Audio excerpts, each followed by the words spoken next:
Welcome back to Girton Poetry Fortnight. Today I'm going to be celebrating the poetry of Peter Sparks, architect and current fellow of Girton.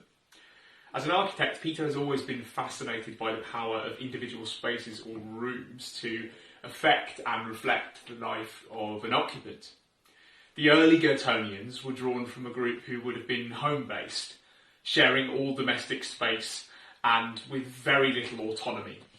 Emily Davies knew that a private space of their own was essential to a student's development, whether that's academically, socially, or even politically.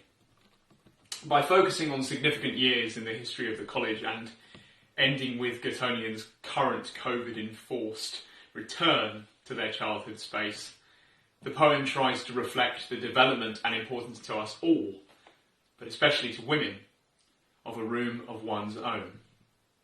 So without further ado, this is A Room of Her Own by Peter Sparks, read by Harry Camp. 1860. My home, my space, except for nanny and the maids, my needlework, the duty to be paying calls, attending prayer, and dressed for dinner, waiting for the gong, and one day to be asked. 1873. My own, a set of two, shared only with my Euclid and my Thucydides. My visitors all knock. We share hot chocolate, play tennis on the lawn, talk of equality and love, the fight to win our rights. 1928. We have the vote. A royal charter too. No need to hide behind a non or to reflect some man at twice his natural size. This is my space for scholarship, to read and pen and thrive even without degree. 1947. My maths proves useful.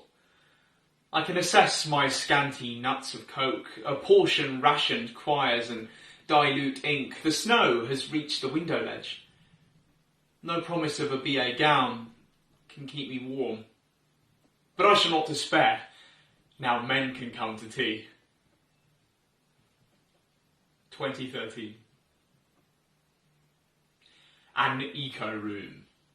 A modern phoenix, risen from old coal-grey ash.